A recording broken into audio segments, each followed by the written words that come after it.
धनखड़ जी समय-समय पर जो है खड़कते रहते हैं। तो जब भी मैं धनखड़ जी को देखता हूँ, मुझे बचपन में एक कविता कहते थे, वो हर बार याद आती है कि खड़क सिंह के खड़कने से खड़कती हैं खिड़कियाँ, खिड़कियों के खड़कने से खड़कते हैं खड़क सिंह। अब ये नहीं पता कि खड़क सिंह क्यों खड़कती है और खिड़कियाँ क्यों खड़कती हैं। लेकिन यही रिश्ता जो है, जो धनखड़ है और जो मोदी जी की सरकार है, उनका है। सारे के सारे राज्यपाल आरएसएस के, सारे के सारे कुलपति आरएसएस के, जहाँ पर भी नियुक्ति होनी है वो आरएसएस के लोगों को बैठा देते हैं। आता-जाता कुछ ना हो, लेकिन भारत माता की जय, गौ हत्या नहीं होने देंगे। नमस्कार, मैं विक्राम और आप देख रहे हैं हिंद वॉइस। हमारे साथ मौजूद हैं रोजाना की तरह एडवोकेट अंदर कुमार जी। बहुत-बहुत स्वागत है सर आपका। नमस्कार। सर, वक्फ बोर्ड का मामला या जो नया संशोधन और या एक्ट बना है, सुप्रीम कोर्ट पहुंचा है। सरकार से जुड़े लोगों में बेचैनी बढ़ गई है और मैं कहूँ संवैधानिक पद पर बैठे हुए लोग भी सुप्रीम कोर्ट को कोस रहे हैं, जजों को कोस रहे हैं। एक तरफ है पूर्व मुख्यमंत्री यूपी के जगदम्बिका पाल सिंह, जो मुख्यमंत्री भी रहे हैं। वो भी कह रहे हैं कि कुछ खामियां हुई तो मैं इस्तीफा दे दूंगा। और हमारे धनखड़ जी उपराष्ट्रपति, उन्होंने तो कह दिया कि भैया ऐसा है, सारी पावर जजों को दे दो, संसद का कोई काम है नहीं। तो ये इतनी बेचैनी क्यों है इस बिल को लेकर? अगर सही है तो, और गलत कुछ इसमें है तो कोर्ट देख लेगा। तो आप बताएं, सब कुछ ऐसा क्यों हो रहा है? धनखड़ जी के साथ दिक्कत ये है कि वो इस समय 2 पदों पर बैठे हैं। एक पद तो उनका है राज्यसभा के सभापति का और दूसरा पद है उपराष्ट्रपति पद का। जब वो बंगाल के राज्यपाल थे, तब मोदी जी उन्होंने कहा था कि दीदी को खूब परेशान करो। जितना परेशान करोगे उसका तुम्हें रिवार्ड मिलेगा, अवार्ड मिलेगा। और उन्होंने जी-जान से उस समय की ममता बनर्जी की सरकार के हर काम में रोड़े लगाने का काम किया। वो वैसे ही रोड़े लगा रहे थे जैसे कि तमिलनाडु के इस समय के जो गवर्नर हैं, रवि, वो लगातार 10 बिलों में रोड़े लगाने के काम में लगे हुए हैं। अब हुआ क्या कि धनखड़ के खिलाफ तो उस समय जो ममता बनर्जी की सरकार थी, वो सुप्रीम कोर्ट नहीं गई। लेकिन स्टालिन जो है, जो कि तमिलनाडु के वहाँ के मुख्यमंत्री हैं, वो सुप्रीम कोर्ट चले गए और सुप्रीम कोर्ट ने कहा कि भई ये जो राज्यपाल का तरीका है, ये गलत है। एक चुनी हुई सरकार ने विधानसभा में अगर बिल को पास किया है, तो उस पर या तो गवर्नर को अपनी राय देनी चाहिए, अपनी अनुशंसा करनी चाहिए या उसको दोबारा वो अगर विधानसभा को भेजते हैं, तो वापस भेजना चाहिए और अगर विधानसभा उसे दोबारा पास कर देती है, तो वो जो है बिल पास करना, उस पे साइन करना उनके लिए अनिवार्य है। इसी बात को सुप्रीम कोर्ट ने एक्सप्लेन किया और कहा कि लगातार आप एक बिल को अपनी मनमर्जी के मुताबिक जो है दबा के नहीं रख सकते और इसके लिए उन्होंने 90 दिन का समय बताया कि 90 दिन के भीतर आपको ये फैसला करना होगा। नहीं करेंगे, तो ये माना जाएगा कि आपने उस बिल को अपनी अनुमति दे दी है। अब जो रवि हैं, उन्होंने तकनीकी रूप से क्योंकि जो राज्यपाल होता है, वो राष्ट्रपति का एक तरह से प्रतिनिधि होता है। तो उसने तकनीकी रूप से इन बिलों को राष्ट्रपति के यहाँ भेज दिया और राष्ट्रपति के यहाँ भेजने के बाद वो वहाँ पे लटका रहा, क्योंकि राष्ट्रपति की हैसियत रबर स्टैम्प की है। हमारे यहाँ राष्ट्रपति को सर्वोच्च पद दिया गया है, लेकिन पिछले 2, 3, 4 राष्ट्रपति इतने निकम्मे और इतने सरकार के चरणों के में बिछे रहे, कि आप देखेंगे कि अब से पहले जो देश के राष्ट्रपति थे, जो कानपुर से आए थे, वो मोदी जी बैठे रहते थे, वो त्रिशूल लेकर खड़े रहते थे और वो कहते थे कि मैं मोदी जी के सामने क्या करूँ? और यही हाल धनखड़ जी का है। धनखड़ जी का ये आसन तो बड़ा चर्चित है। इस पे लोगों ने पैरोडी भी बनाई और जो कल्याण बनर्जी हैं टीएमसी के राज्यसभा सदस्य और एक वरिष्ठ अधिवक्ता भी हैं वो। तो उन्होंने जब इसकी नकल की, धनखड़ जी की और राहुल गांधी ने उनकी फ़ोटो बनाई और वीडियो बनाया, तो उन्होंने कहा कि ये गांधी परिवार को खुश करने के लिए मेरा मज़ाक उड़ाया गया। और उन्होंने कहा कि मैं जो है किसान का बेटा हूँ, किसान के बच्चे के साथ आप इस तरह का न्याय नहीं कर सकते। तो धनखड़ जी समय-समय पर जो है खड़कते रहते हैं। तो जब भी मैं धनखड़ जी को देखता हूँ, मुझे बचपन में एक कविता कहते थे, वो हर बार याद आती है कि खड़क सिंह के खड़कने से खड़कती हैं खिड़कियां, खिड़कियों के खड़कने से खड़कते हैं खड़क सिंह।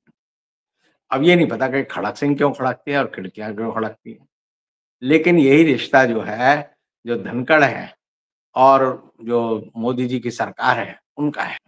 पिछली बार आपने देखा होगा कि 2024 के चुनाव से पहले किरण रिजिजू को ये जिम्मेदारी मोदी जी ने सौंपी थी कि तुम सुप्रीम कोर्ट से भिड़ जाओ, और सुप्रीम कोर्ट से भिड़कर उन्होंने बड़े-बड़े बयान दिए।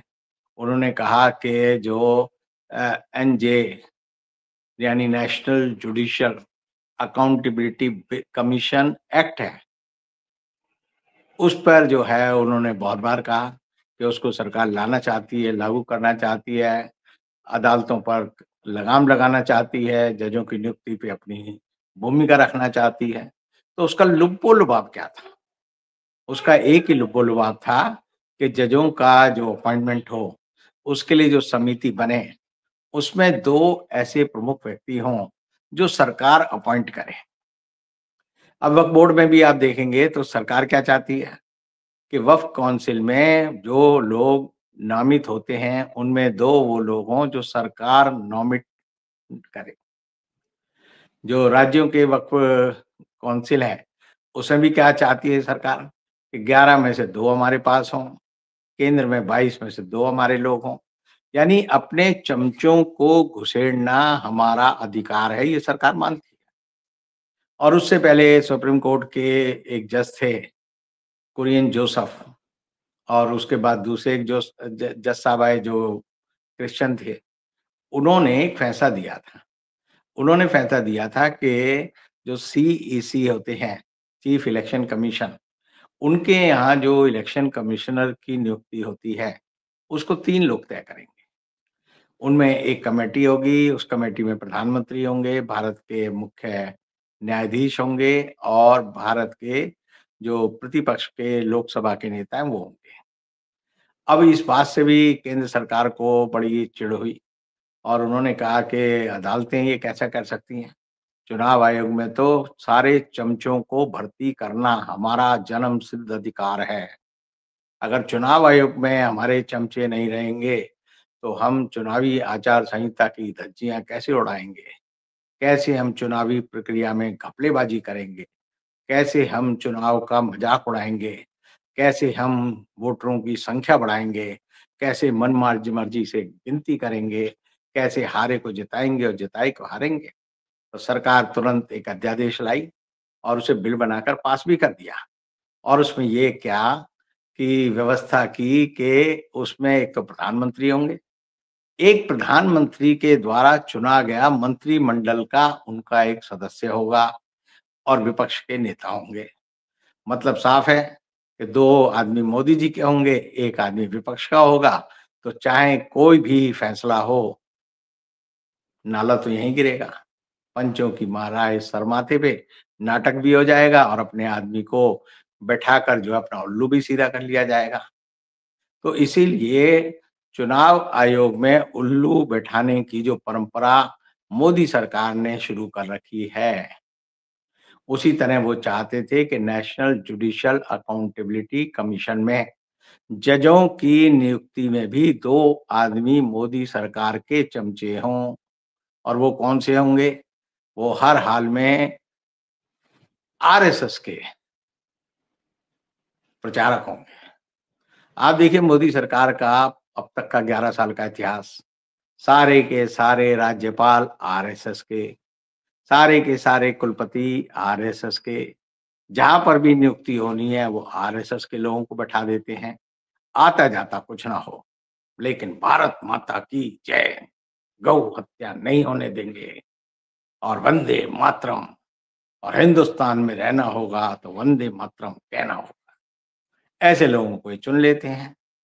अब जो है नेशनल जुडिशियल अकाउंटेबिलिटी कमीशन के बारे में सुप्रीम कोर्ट के 5 जजों ने फैसला दिया। उससे पहले जजेस अपॉइंटमेंट का एक फैसला होता है, वो आया। उससे पहले एक एससी गुप्ता वाला फैसला आया और सबसे बड़ी जो अड़चन इस सरकार के लिए है, वो केशवानंद भारती का मुकदमा है। 13 जजों के सामने ये मुख्य मुद्दा रखा गया और तब 13 जजों ने बहुमत से तय किया, बहुमत से कहा कि हिंदुस्तान के संविधान के बेसिक स्ट्रक्चर को आप नहीं बदल सकते। अब बेसिक स्ट्रक्चर में उन्होंने क्या-क्या चीज़ें ली? बेसिक स्ट्रक्चर में एक तो उन्होंने ले लिए लोगों के मूलभूत अधिकार, आप इन्हें खत्म नहीं कर सकते हैं। दूसरा उन्होंने कहा कि संविधान में जो स्टेट बिल है या स्टेट लिस्ट है, सेंट्रल लिस्ट है, इनको आप अपनी मनमर्जी से नहीं बदल सकते। बहुत सारी और चीज़ों के बारे में उन्होंने अपनी राय दी और वो एक तरह से कसौटी बन गई किसी भी बिल को, किसी भी सरकार के अध्यादेश को, किसी भी सरकार की कार्रवाई को पूरी तरह से सही या गलत सिद्ध करने की। अब हिंदुस्तान के संविधान में ताकत मिली हुई है एग्जीक्यूटिव को। एग्जीक्यूटिव मतलब सरकार। सरकार के 3 स्तंभ हैं, जुडिशरी है, एग्जीक्यूटिव है एंड लेजिस्लेचर है। लेजिस्लेचर होती है लोकसभा, विधानसभा, राज्यसभा, विधान परिषद, ये है लेजिस्लेचर। सरकार जो होती है राज्य सरकार, केंद्र सरकार, वो है एग्जीक्यूटिव और उस पर निगाह रखने का जो चेक एंड बैलेंसेस का हमारा फॉर्मूला है, उसमें न्यायपालिका को किसी भी चीज़ का जुडिशियल रिव्यू यानी किसी भी चीज़ की समीक्षा करने का अधिकार मिला हुआ है। और नागरिक को क्या अधिकार है? नागरिक को 5 रिट मिली हुई हैं। Writ of habeas corpus, writ of mandamus, writ of सर्शियरी, writ of prohibition and writ of क्यो वारंटो। और इसी के आधार पर लोग जो है सुप्रीम कोर्ट जाते हैं और वहाँ पर अपनी जो है याचिका देते हैं और कहते हैं भाई सरकार ने ये बिल बनाया है, समानता की कसौटी पे, इक्वालिटी पे या और किसी वजह से ये बिल गलत है तो अदालतें उनको रिट को स्वीकार करती हैं, सुनती है और फैसला करती हैं। अब हुआ क्या कि वक्फ एक्ट को लेकर आरएसएस बड़ा उत्साहित था। आरएसएस को एक बात तो साफ थी कि इसका विरोध मुसलमान करेंगे।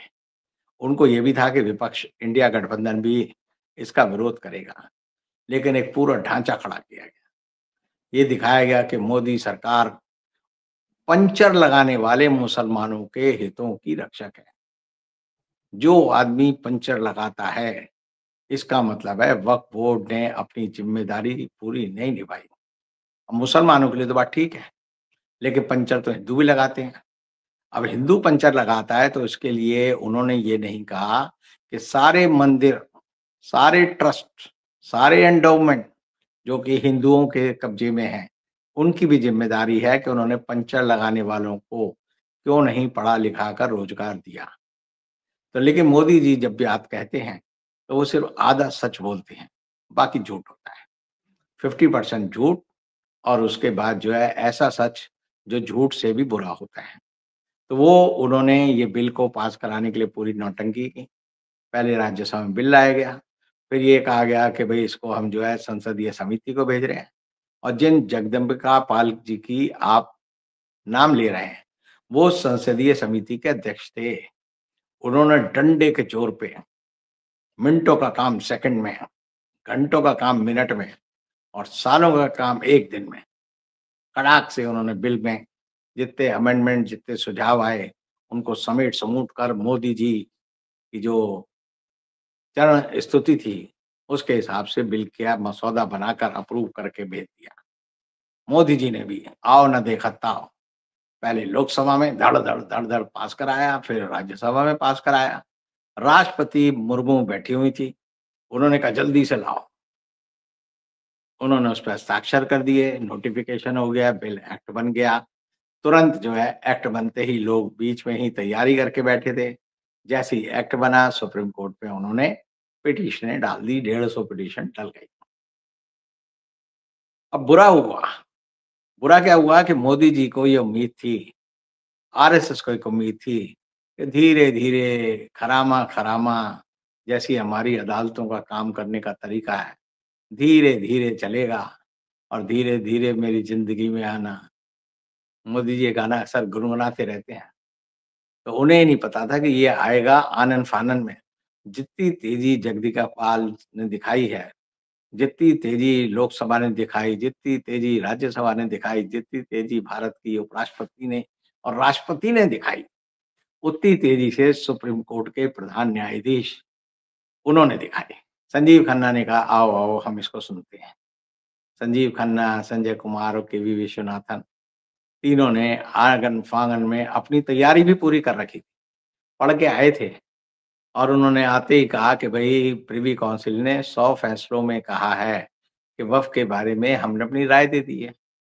और जब वक़्फ़ के बारे में प्रिवी काउंसिल ने अपने 100 केसों में राय दे रखी है और आखिरी राय जो है 1940 और 43 में आई, तो उसको किसी भी देश की संसद को या विधायिका को या कार्यपालिका को बदलने का अधिकार नहीं है। जैसे उन्होंने ये शब्द बोले, मुझे समझ आ गया कि सरकार का ये बिल जो है धराशायी होने वाला है। धराशायी पहले दिन की जो बहस थी उसमें हो गया, उसमें तय हो गया कि भई अब इनको जो है छूट नहीं मिलेगी। अगले दिन जो है पूरी तरह से एक तरह से कहिए कि बस रस्म-अदायगी हुई। सॉलिसिटर जनरल मेहता साहब आए, खड़े हुए और हाँ जी, ठीक है जी, ठीक है जी। जो-जो बातें सुप्रीम कोर्ट ने कही उसको उन्होंने मान लिया कि ना तो हम वक़्फ़ को में जो लोगों का अपॉइंटमेंट है वो करेंगे, ना ज़मीन की जो डी-नोटिफ़ाई ज़मीन है वो करेंगे, ना हम जो है वक़्फ़ बाई प्रैक्टिस है उस पे कोई रोक लगाएँगे और उन्हीं के शब्दों से उन्हीं को बाँध कर सुप्रीम कोर्ट ने मामले की सुनवाई जो है 5 मई तय कर दी है। अब 13 मई को रिटायर होना है संजीव खन्ना को। उनके बाद जो है बी.आर. गवई की जो नियुक्ति होनी है हिंदुस्तान के प्रधान न्यायाधीश के पद पर। अब न्यायाधीश हमेशा एक शपथ लेता है। उस शपथ का आखिरी वाक्य होता है as per the constitution of India. अब बी.आर. गवई ने पहले शपथ ली हाई कोर्ट के जज के रूप में, फिर ली मुख्य न्यायाधीश के रूप में, फिर ली सुप्रीम कोर्ट के न्यायाधीश के रूप में। अब 13 तारीख को भी वो ये शपथ लेंगे और इसी शपथ को वो दोहराएँगे और दोहराने में यही शब्द बोलेंगे as per the law of the as per the constitution of India, established by law. अब इस संविधान को लेकर जो जगदीप धनखड़ है, उनके पेट में मरोड़ उठ रही है कि संविधान में उन्होंने कहा कि ये जो सुप्रीम कोर्ट है, ये सुपर लेजिस्लेचर बन गई है, सुपर संसद बन गई है। ये संसद की अथॉरिटी को कह रहा है कि तुम सही हो या गलत हो। भई ये तो जब संविधान बना तभी ये व्यवस्था थी। जुडिशियल रिव्यू की जो व्यवस्था है, ये रिट है, ये इसीलिए तो है। अदालत का काम क्या है? अदालत के काम में सरकार भी एक पक्ष है और सरकार सबसे बड़ी लिटिगेंट है। एक पक्ष सरकार होती है, एक पक्ष जो है व्यक्ति होता है। तभी रिट बनती है, तभी रिट के खिलाफ लोग आते हैं। अब ये जो जगदीप धनखड़ हैं, इन्हें बात पसंद नहीं आई। उन्होंने कहा कि जो 24/7 24 घंटे ये मिसाइल की तरह अटैक करते रहते हैं हमारी कामों पे। भाई तुम्हारी करतूतें और तुम्हारे काम सही हों, कानून सम्मत हों, तो उन पे ना तो लोग विरोध करेंगे, ना उन पे कोई मुकदमा जाएगा, ना उस मुकदमे को स्वीकार किया जाएगा। लेकिन जगदीप धनखड़ को जब न्यायपालिका और विधायिका जब दोनों मिल जाते हैं, चोंच लगाते हैं, तब वो चुप होते हैं। सबसे बड़ा उदाहरण है महाराष्ट्र में दल-बदल का। दल-बदल कानून में फैसला करना था सुप्रीम कोर्ट के प्रधान न्यायाधीश डी.वाई. चंद्रचूड़ को। उन्होंने जो विधायिका के जो सभापति थे, वहाँ के जो विधानसभा अध्यक्ष थे और विधान परिषद के जो सभापति थे, दोनों को खूब टाइम दिया 3 साल। वो कहते थे 10 दिन, वो कहता ले 2 महीने। वो कहते थे 5 दिन, वो कहता ले 5 महीने। यानी कि 3 साल तक धड़ाधड़ एक अवैध सरकार पूरे महाराष्ट्र में चली। डी.वाई. चंद्रचूड़ ने आँख बंद कर ली, कान बंद कर लिए, ज़ुबान बंद कर ली और वहाँ पर अवैध सरकार चलती रही। तब जो है सभापतियों का एक सम्मेलन होता है हर साल, जिसमें लोकसभा के अध्यक्ष और राज्यसभा के सभापति सारे पीठाधीश जो होते हैं उनको बुलाते हैं विधानसभाओं के और वहाँ विचार करते हैं। 3 साल तक कोई विचार नहीं हुआ, ये दल-बदल में क्या अंधेरगर्दी हो रही है, क्योंकि तब मज़ा आ रहा था। मोदी जी कह रहे थे वाह!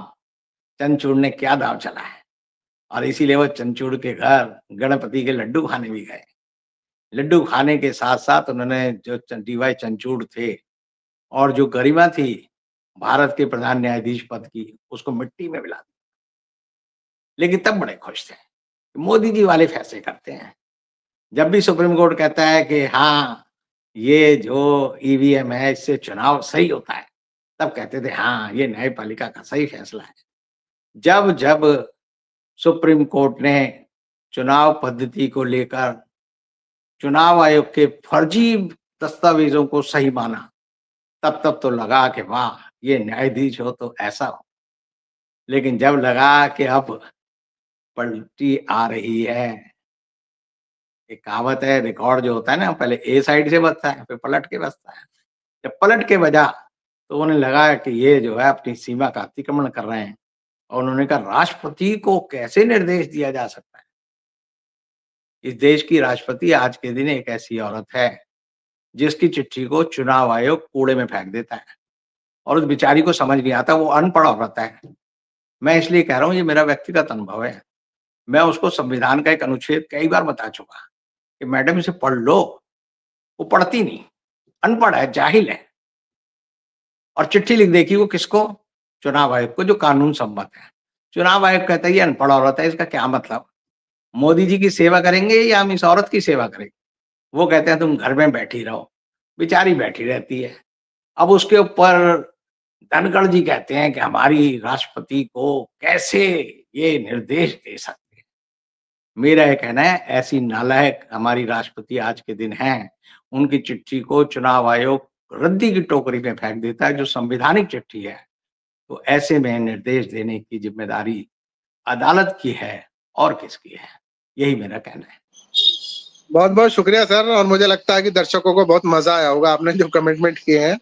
तो आप लोग इस वीडियो को शेयर कीजिएगा, ज़्यादा से ज़्यादा। फेसबुक पर देख रहे हो, चाहे यूट्यूब पर देख रहे हो, तो फॉलो कीजिएगा। कल फिर मुलाकात होगी सर के साथ, तब तक के लिए दीजिए इजाज़त। शुक्रिया सर।